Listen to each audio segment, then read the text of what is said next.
Right now we are going to work on recognizing the start, change, and result in word problems.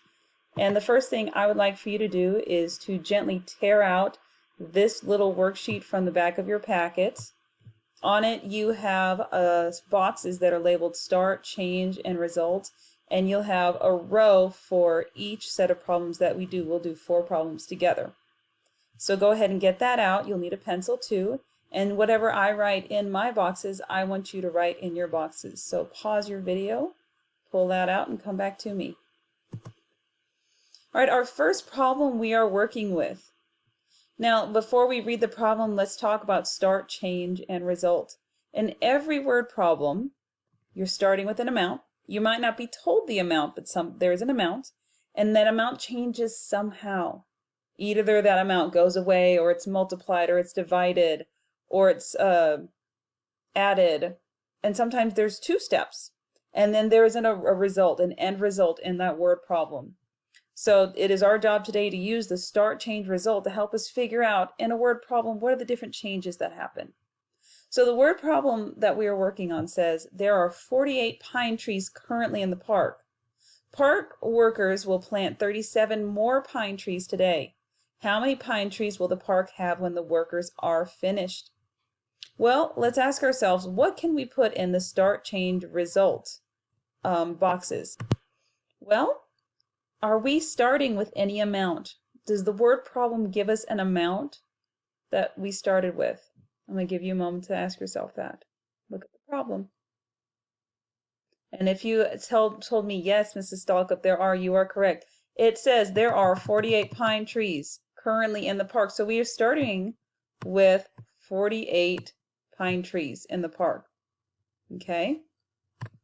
Now we have to ask ourselves, we know what we're starting with. Now, are they telling us how the amount is changing? What is happening to those pine trees? Well, let's read the rest of the problem. It says, park workers will plant 37 more pine trees today. And it's our job to figure out how many will they have when the workers are finished. So we don't know how many they are going to have when they finish. So we're going to put a question mark in the result box, and you need to be doing this right now as well. If you have not done this with 48 in the start, I need you to add that as well. So we have a question mark in the result box because we don't know how many pine trees they are ending up with. But we know that they will plant 37 more pine trees. Well, when they are planting trees, what's happening to the amount? It's getting bigger. So our change is today with our pine trees, they are adding, correct? 37 pine trees. And that's going to equal our final amount, isn't it? So go ahead and make sure you are adding all those in that first row of boxes on your worksheet. 48 plus 37 equals what? And then if we were solving this problem, we could add those 2 amounts together. We're not doing that at this moment. We're just identifying the start, change, and result. So let's go on to the next problem. So you're in the second row of your worksheet. You just finished the top row. Now you're in the second row. This second problem says Colt and his friends walked 9 laps around the playground for 27 minutes. If it took them 9 minutes to walk each lap, how many laps did they walk altogether? Let's look at this. Do we know how many laps they walked altogether? No, we don't. We don't. What do we know? That we know that they walked laps for 27 minutes. Okay, so what could we do here? We could put down what we are looking for, correct? We don't know how many laps they walked altogether. So let's write down the result as a question mark because I don't know how many laps they had. Okay. But I do know that they walked for 27 minutes, right?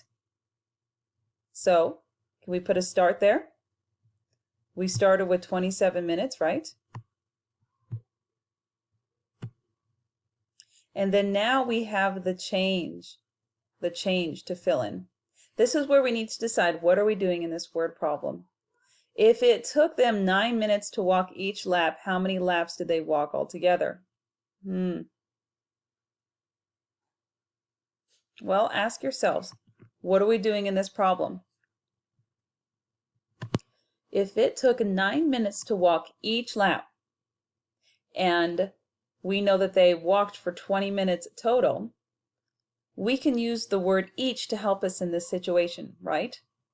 We're starting with a large amount, and they're walking 9 minutes each lap. So our amount's getting smaller, correct? So what happens in math when we have a large number and our amount's getting smaller and we see the word each? We're dividing. We are dividing. So 27 minutes divided by 9 minutes. Correct? And then that's going to give us the result. And just for the heck of it, let's solve it. What is 27 divided by 9? If you're not sure of your nines, can we turn this around? Ask yourself, 9 times what is 27? Correct? If you're not strong on your division. But everybody should know a factor that goes into 27 9 times. That's 3. Everybody should know their threes. So they walked 3 laps altogether. Let's go on to the next word problem. So you're on the 3rd row. If 32 tomatoes are packed 8 in a bag, then how many bags are needed? Well, start, change, result. How many tomatoes are we starting with? 32, correct? Write this down, 32.